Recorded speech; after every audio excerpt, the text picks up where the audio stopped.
Bueno, en nuestros estudios, señores, la verdad nos damos un lujo muy grande. Impresionante. Está con nosotros el presidente Jair Bolsonaro. Fue presidente del Brasil entre el 19 y el 22. Jair, muchísimo gusto. Presidente, ¿qué tal? ¿Cómo le va? Gracias por venir. Muito obrigado pela oportunidade. É um prazer estar aqui num país vizinho, irmão, que desde antes, e mais como presidente, fizemos o possível para que a Argentina cresça, que bons vizinhos façam com que o nosso país também cresça e evolua. E aceitando o convite do Milei, eu vim aqui apertar a mão dele e pedir a Deus que abençoe o povo argentino. ¿Qué significa el triunfo de Milei para usted? Significa para o mundo. Para o mundo. Para o mundo, porque eu conversei com ele que o mundo está muito dividido entre esquerda e direita. E eu sou um pouco radical nessa questão. Não são opositores, são inimigos. Porque no fundo eles querem o poder absoluto e roubar a nossa liberdade. Quando alguns falavam para mim que devemos dialogar com esses radicais da esquerda, eu pergunto, em qual país da esquerda, radicais, eles dialogam com o outro lado? Não conversam. Então, nós defendemos a democracia, a liberdade, o livre comércio, o bom relacionamento entre os povos e o que é muito importante, a autonomia de cada país. Não podemos falar em uma governança mundial, seja para qual setor for, como, por exemplo, o atual presidente do Brasil, acho que a questão ambiental, a Amazônia, deve ter uma governança mundial. Não podemos abrir mão disso. A Argentina tem as suas peculiaridades, é um país grande, é o segundo país aqui da América do Sul, e com riquezas minerais também, com potencial muito grande. Há poucas décadas teve o maior PIB da América do Sul e foi perdendo, assim como o Brasil foi perdendo quando a esquerda entra no poder. Porque a esquerda só tem um objetivo, é o poder pelo poder a qualquer custo, não penso no seu povo.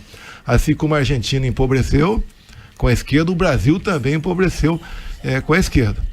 E eu falo uma coisa muito particular nossa do Brasil, e senti muito nos Estados Unidos, porque fiquei 3 meses lá.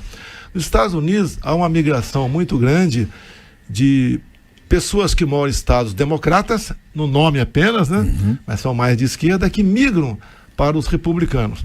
No Brasil, nós temos 5 regiões. A região Nordeste, que são os mais pobres do Brasil, uma região rica também, especial por suas belezas naturais, entre outras, mas cuja população migra mais para o sul, onde os governos não são de esquerda.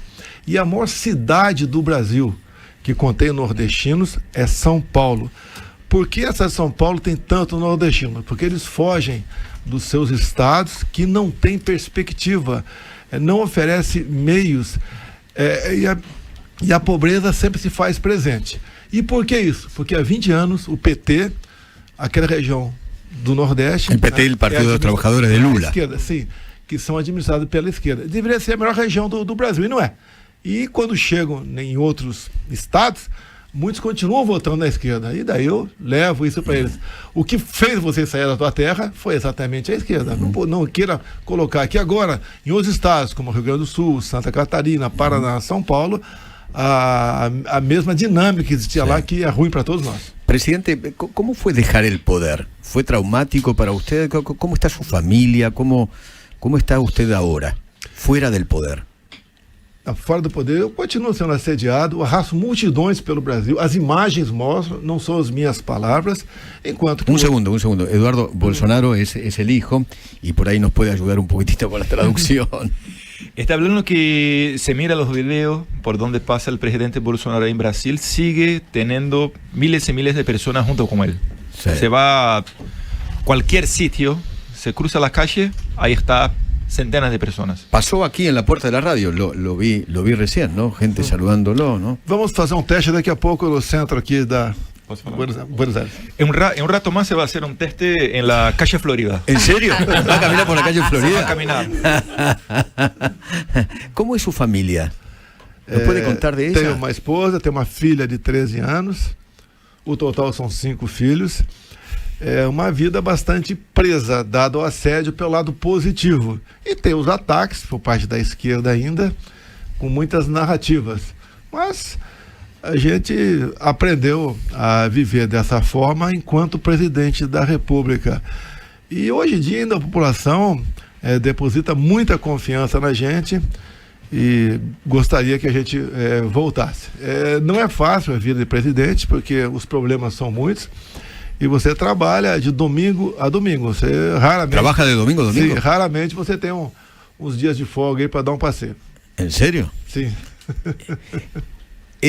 ¿Messi ou Neymar? Bueno. Eu gosto muito do Neymar, né, meu amigo. Pero Messi é eu mejor. visitei, mas eu prefiro o Messi no Palmeiras do que o Neymar. Messi es campeón del mundo, Neymar no lo es, ¿no? Vamos a hablar de polémica. Pelé o Maradona. Messi e Neymar está fácil. Pelé o Maradona. Aí é Pelé, é indiscutível. Isso é uma questão mundial, exceto na Argentina. ¿Fanático o torcedor de qué equipo? Sou torcedor apaixonado do Palmeiras, perdeu pro Boca. De Palmeiras. Agora, perdeu para o Boca, tudo bem. Sim. E o meu nome, inclusive Jair, tinha um craque nos anos 55, né? Jair Rosa Pinto, e graças a isso, meu pai, que era palmeirense, deu o nome Jair. ¿Le puso Jair por esse jogador? Sim, por causa do jogador de futebol. ¿Usted jugó al fútbol alguna vez o no? Não, eu joguei, quase que eu fui para os amadores, né? Nos anos 70, mas como havia prestado concurso para a escola militar, eu queria jogar futebol, meu pai falou, não, vai para o exército. Acá le decimos a los que no saben jugar muy bien pataduras. Usted era un patadura. Não, era goleiro, então você não pode chamar o goleiro de perna Era de goleiro. pau. Não, mas... Sí, Mira que claro, es otra cosa en común con Milei. Era arquero. Que los dos arqueros, ¿no? Ah, ¿en serio? Sí. ¿Usted era arquero? Sim, arqueiro. Ah, mire usted. Los dos arqueros. E nosso nome, né? Jair Messias Bolsonaro, Javier Milei, bueno. Más o menos, sí. JMB. Claro, se parecen, el nombre parecido. Usted sabe que a Milei durante toda la campaña presidencial le decían el Bolsonaro argentino o el Trump argentino. ¿Cómo le cae eso? Eu fiz uma carreira também parecida com a dele. Muitas vezes eu era sozinho opositor a algo dentro do parlamento. O sea, un opositor solitario. Sim, solitário. Solitário. Não radical, mas solitário. E eu tomava posições e defendia as posições. E eu sempre usei uma passagem bíblica que está no capítulo de João 8,32, que é péssimo para o político, né?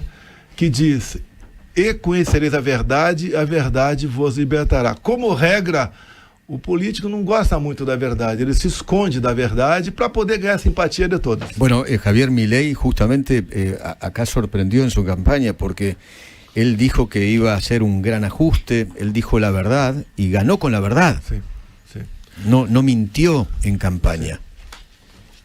Sim, na minha campanha em 2018, quando eu comecei a falar a verdade, até jornalistas que não gostavam de mim falavam que eu não ia ganhar a eleição porque eu falava a verdade. E dessa forma eu consegui ganhar a simpatia da população brasileira. E deixo claro, uma coisa que me marcou muito também foram as conhecidas pautas conservadoras, né? A família.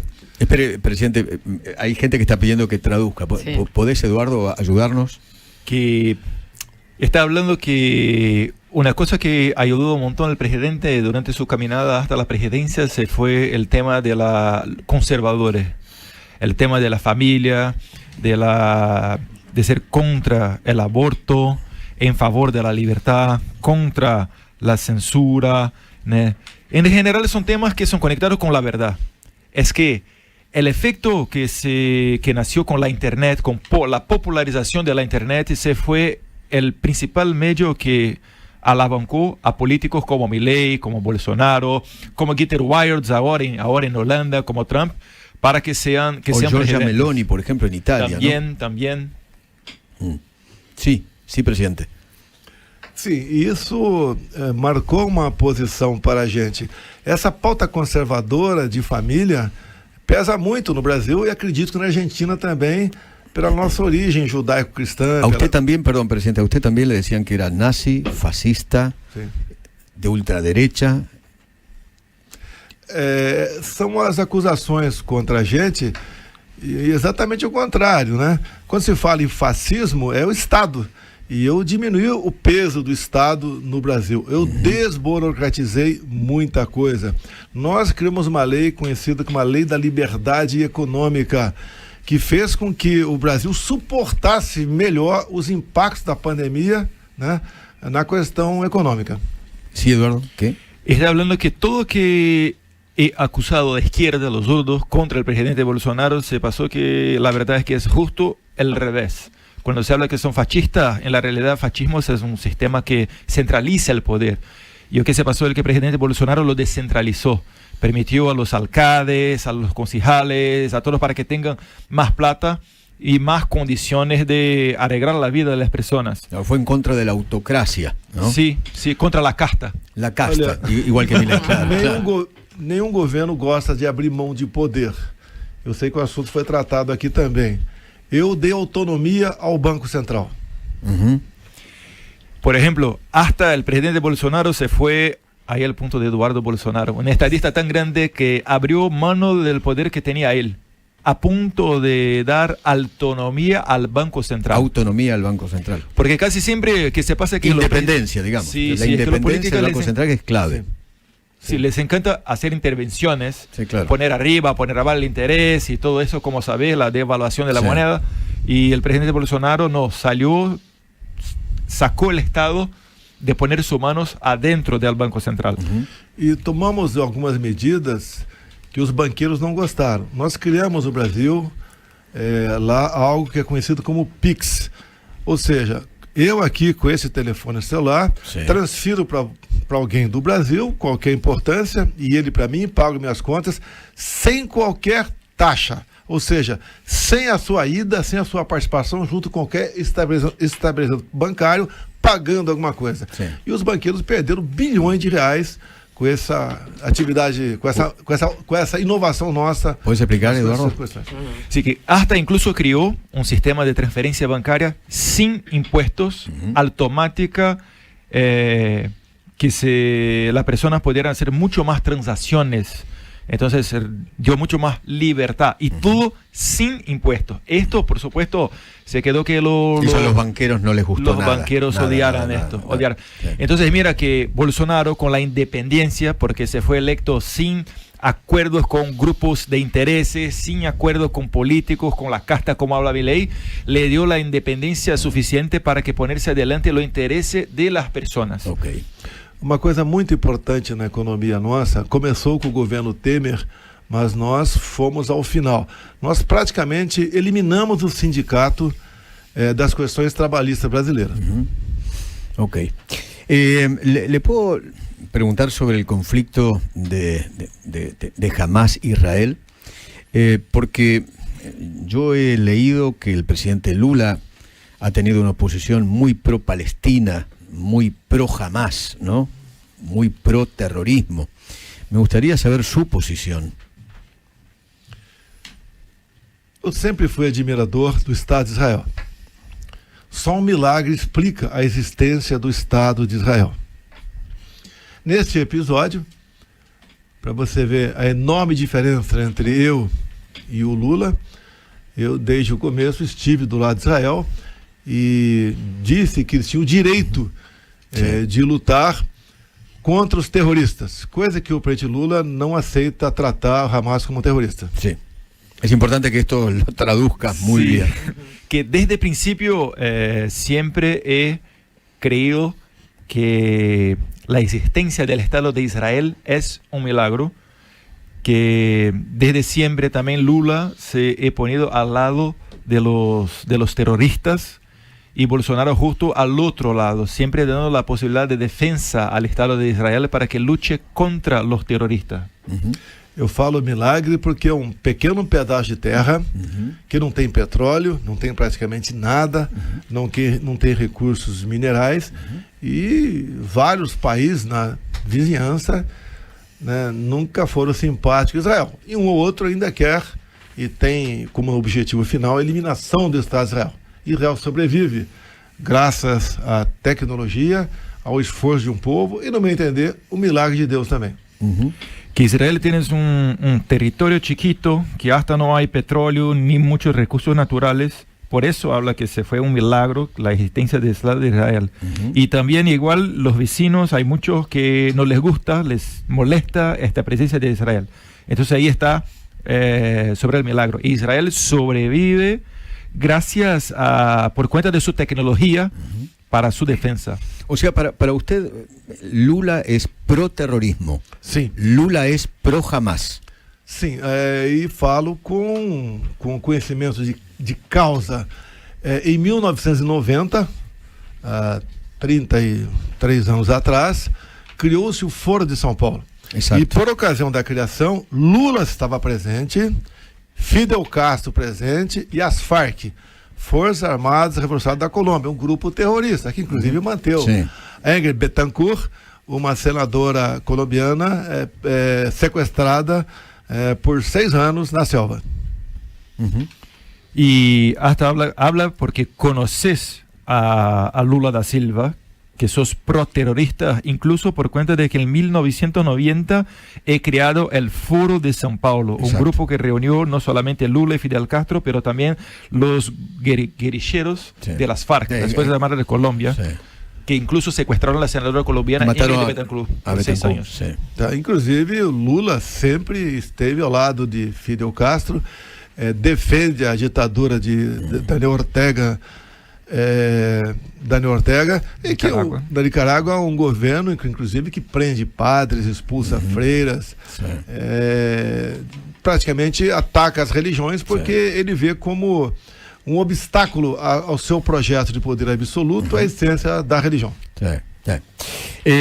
¿Su mujer puede llegar a ser candidata a presidente? ¿Usted está inelegível? Inelegível? Não, minha mulher? Não, por enquanto não se discute esse assunto. Ela tem uma popularidade muito grande no Brasil. Ela pode... Por isso sei que é muito querida em Brasil, não? Sua mulher. Mas ela não é muito ligada às questões político-partidárias. Ela fez um excelente trabalho ajudando os mais humildes, as pessoas que têm portadores de deficiência enquanto primeira-dama. Isso a marcou muito. Ela agora veio para o nosso partido, o Partido Liberal. Está do meu lado aqui o presidente do partido, Valdemar da Costa Neto. Você não pode ser candidato a presidente, não? Você sabe 2030. Você sabe qual foi o crime que eu cometi? Qual? Para ser inelegível? O primeiro, porque eu me reuni com embaixadores e discuti, falei para eles a questão eleitoral nossa. Esse foi um crime. Conversar com embaixadores, que é política privativa minha. De um presidente. Minha. O presidente Lula se reuniu com a nata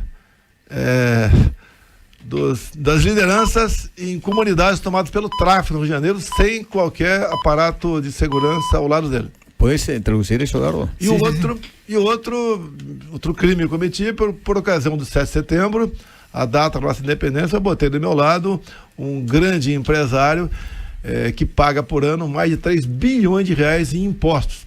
E o Tribunal Superior Eleitoral disse que eu fiz uso do 7 de setembro ao colocar do meu lado um grande empresário simpatizante meu por ocasião das eleições. Primero habló que Michelle Bolsonaro está haciendo un gran trabajo, que en cuanto primera dama tenía un trabajo junto a personas más humildes que tenían principalmente problemas de, ¿cómo se habla? Molestias raras. Molestias raras. Y por eso es tan querida. Pero en temas políticos no está adentrando tan fuerte, al menos hasta este punto. Y habló sobre su inelegibilidad. Esto se pasó primero porque se reunió con embajadores, que según la ley y constitución de Brasil es una atribución del presidente. Claro. Y eso es increíble, tengo que hablar yo aquí, que una reunión con embajadores llevó Bolsonaro a su inelegibilidad. En cuanto, por otro lado, que Lula hizo reuniones con jefes, con personas conectadas al tráfico, al crimen organizado, al tráfico de drogas, y no pasa nada. La otra causa que el Tribunal Superior Electoral decidió por la inegibilidad de Jair Bolsonaro se fue porque en 7 de septiembre, la data nacional de Brasil, él estaba al lado de un gran empresario que se llama Luciano Hang, que es una persona que paga casi, es decir, medio billón de dólares de impuestos, solo de impuestos por año. Entonces la realidad son factos que solamente en Brasil llevan una persona a la inegibilidad. Nada de corrupción. Cero corrupción. Cero corrupción. Ahora, presidente, a usted se lo acusa de haber dado un golpe de Estado, una suerte de golpe de Estado, de haber fomentado el ataque a la sede del Congreso, del Planalto, cuando asume Lula el 8 de enero de ese año. ¿Usted qué dice? Eu saí do Brasil no dia 30 de dezembro e fui para os Estados Unidos. Isso aconteceu dia 8. Nas minhas mídias sociais, nada se fala sobre isso. Não estimulei ninguém a fazer nada no Brasil. Fizeram uma comissão parlamentar de inquérito e o governo não colaborou com as investigações. Inclusive, um fato mais importante, o atual ministro da Justiça nosso, as imagens que ele tinha guardado com ele serviriam para esclarecer tudo o que aconteceu, mas ele simplesmente se negou a entregar as imagens a essa comissão parlamentar. Se eu queria dar o golpe, por que não deram as imagens? Sí, Eduardo. Habló que salió de Brasil y se fue a Estados Unidos en 30 de diciembre y estos factos se pasaron en 8 de enero. No hay nada en sus medias sociales, absolutamente nada que conecte al presidente con estos factos. Y también se abrió en el Congreso Nacional una comisión parlamentaria para investigar lo que se pasó y el gobierno Lula no contribuyó con las investigaciones. Además, encima, el gobierno Lula dominó esta comisión. Y por cuenta de este dominio del gobierno Lula es que los senadores y diputados federales no tuvieron... intentaron, pero no consiguieron sacar del ministro de Justicia las imágenes de las cámaras de seguridad del Ministerio de Justicia. O sea, usted dice que usted no fomentó ese acto terrorista de ninguna manera. Primeiro que não foi ato terrorista. Acusam de querer tomar o poder sem armas, sem uma liderança, sem nada. Pessoas que tinham a bandeira do Brasil numa mão e uma Bíblia em outras mãos. E são condenadas por uma tentativa armada de tomar o poder. Nenhuma arma foi encontrada, nenhum estilingue foi encontrado, nada. Ou seja, como o governo domina certos setores, em grande parte o poder judiciário também, ele faz as suas narrativas também junto com a imprensa, que ainda está perdendo, mas ainda tem uma grande influência dada às verbas publicitárias que ele dispõe junto a um órgão de imprensa em especial. El Lula lo acusa a usted de meterlo preso, ¿no? El lofer. O Lula acusa você de colocar ele, de prender ele, de persegui-lo. ¿Yo perseguí a Lula? Bueno, él dice eso. Es como Cristina Kirchner aquí en la República Argentina. Ella se siente perseguida, que lo quieren meter preso. Lo mismo, el lofer. É a mesma coisa que passa com a Cristina Kirchner aqui. Ela acusa os outros de perseguirem ela. Não, ninguém persegue o Lula no Brasil. Quando ele assumiu em 2003, ele se entregou à corrupção. Por exemplo, a maior empresa estatal nossa, que é a Petrobras, no final do governo Dilma, do PT, estava com uma dívida na casa dos 200 bilhões de dólares devendo. E ele usava as empresas para corrupção, entre outras empresas também. Isso foi comprovado lá atrás, inclusive os delatores devolvendo aproximadamente 3 bilhões de dólares para se livrar de penas maiores. Eles se confessavam o que faziam e buscavam o dinheiro fora do Brasil e pagavam. Um só diretor da Petrobras devolveu 200 milhões de dólares. Então, sim, corrupção, e ele foi condenado em 3 instâncias. Depois, dadas as amizades que ele tinha por indicações junto ao Supremo Tribunal Federal, ele conseguiu sair da cadeia. Da cárcel, não? Descárcere, sim. Foi descondenado e disputou a eleição com apoio do Tribunal Superior Eleitoral ao longo de todo o processo eleitoral. Sí, Eduardo. Que desde 2003 Lula se dedicó a la corrupción. Incluso habló el presidente Bolsonaro que adentro de la Petrobras, que es la YPF de Brasil, tenía una deuda de 20 mil millones de dólares. Deuda. Y con Bolsonaro, ahí hablo yo, con Bolsonaro esta misma empresa, solamente por tener los directores correctos, en los puntos correctos, ya tenía el lucro récord. Se habla lucro también, ¿no? Lucro récord de esta empresa. Este escándalo de corrupción durante el gobierno de Lula se quedó conocido como Petrolón.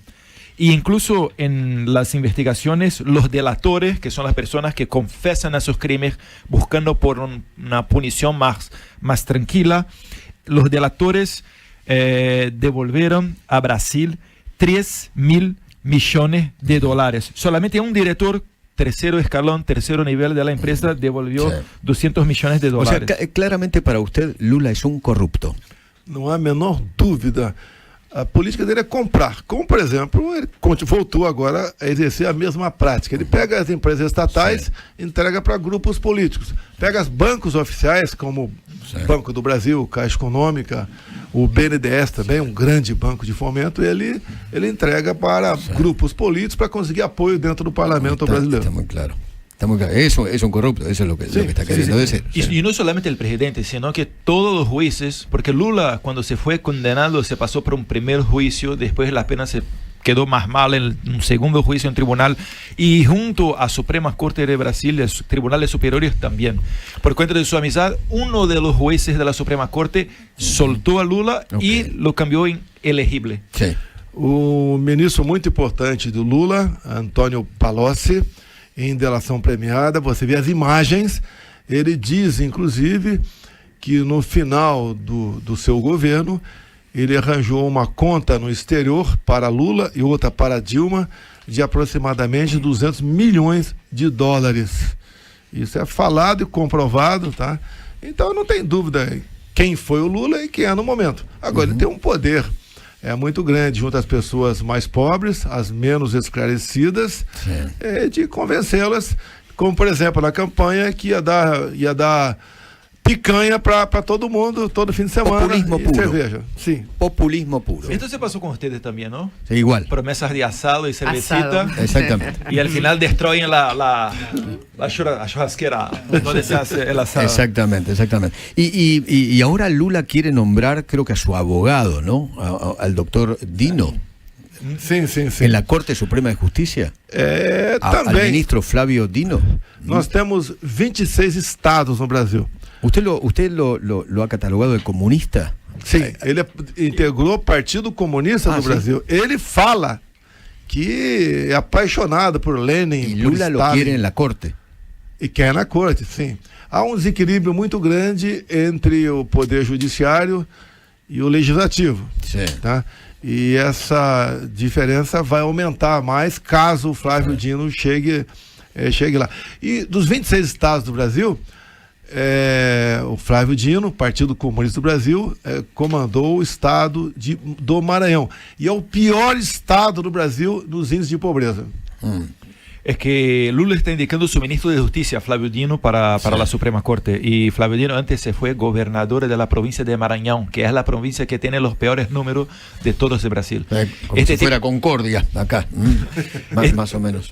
Sí. Este tipo se fue miembro del Partido Comunista de Brasil y habla con mucho orgullo que es comunista. Sí. A usted le achacaban... Inclusive o Flávio Dino, quando perdeu uma eleição nos anos 2010 aproximadamente, ele criticava as urnas eletrônicas, falava que não eram confiáveis e eram possíveis serem fraudadas.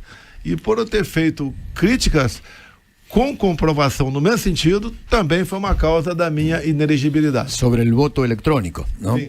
Sobre o voto eletrônico. Eletrônico puro, sem qualquer papel. Nem na Venezuela se tem o voto eletrônico. Nesse referendo agora aqui do Esequibo, que é um assunto bastante polêmico, o Maduro deu uma lição de moral no Brasil, falando, olha, aqui a eleição é na máquina, mas não é como em outros países. Aqui tem o papel também. Até que enfim o Maduro acertou uma, né? Nunca acertou nada na vida, acertou uma que é o voto no papel. Maduro no pega una. Presidente, ¿nos puede aclarar qué pasó con los regalos saudíes que usted vendió? ¿Lo acusan de eso?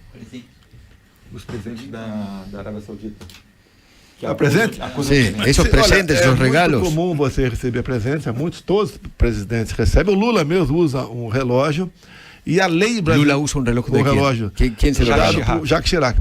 Inclusive, na lei brasileira, diz que os presentes personalíssimos, que quem classifica não sou eu, quem classifica é um órgão especial independente, classificou relógios e joias como personalíssimos. E na lei está escrito que são meus. E eu posso doar, posso vender, claro, e se eu morrer, fica para os meus herdeiros. Sim. E conflita com uma decisão do Tribunal de Contas da União, que não é o órgão para regulamentar nada, o Tribunal de Contas da União diz que, dado ao valor, é do Estado. Então tem esse impasse. Agora, todos os presentes que pediram para mim, eu entreguei. Hasta hoy Lula habla que utiliza un reloj que se fue regalado por el expresidente de Francia, Jacques Chirac, que es como... al menos $20,000 que el precio. Y quien habla si un presente es un regalo para el Estado de Brasil o si es un regalo para la persona del presidente, es un servidor, un funcionario público que no se fue nombrado por el presidente. Entonces, este regalo de los saudí habló que son personalísimos. Entonces, por cuenta de la ley brasileña, se puede hacer lo que quiera. Incluso si muere Bolsonaro, este regalo se van a ser sucedidos por sus hijos, su mujer, y así por adelante. Está claro. Recebi também de presente um fuzil 5.56 e uma pistola. E até isso pegaram de mim. Isso, segundo lá o nosso órgão, é personalíssimo. Tá? Agora, para que serve um relógio para o Brasil? Tem alguma exposição? Vá, procure alguma exposição de presente de ex-presidente no Brasil. Não existe, é dos presidentes. Você não ouve falar de joias de ninguém, apenas minha. E repito, tudo que for pedido, eu entreguei. E, lógico, a contragosto, em especial o fuzil e a pistola. Sí. En buen español ¿cómo no pueden acusar a Bolsonaro de corrupción? ¿Cómo tiene el mismo patrimonio que cuando entró y cuando salió de la presidencia? Se agarraron en este tema del reloj y regalos y tal para intentar hacer mal a su imagen. Incluso pidieron el fuzil y una pistola que se fue regalado. Escucho lo que usted dice y se me viene a la mente una frase. El ladrón cree que todos son de su condición. Na campanha... Perfecto. Me acusaram de comprar 100 imóveis numa região de São Paulo para parentes meus, durante a campanha. Não acharam nada, não vou achar. E agora estão me investigando nos Estados Unidos, que eu teria comprado mais de 20 imóveis nos Estados Unidos também. Não vão achar nada também. Durante a eleição, a prensa, uma parte da grande prensa de Brasil falou que Bolsonaro estava involucrado na corrupção por conta de ter comprado mais de 100 casas por Brasil, pero no se encuentra una sola de él o algo así. Y ahora están acusando de nuevo, hablando que compró como que 20 casas en Estados Unidos. Mira, si tiene las 20, regala una sola. Me acusaram de vender joias para financiar um golpe. Joias para financiar também golpe. Tem essa acusação. E no momento recebendo uma acusação muito grave de importunador de baleias no Brasil. Explica aí que é uma piada de... Sí. Esta me queda un tiempo para explicar porque es muy raro, ¿vale? Se empezó una investigación en Brasil ahora por cuenta de... Hay un video de una persona en jet ski en el mar. Sí. Y se aproximó como 15 metros de una balena. Una ballena.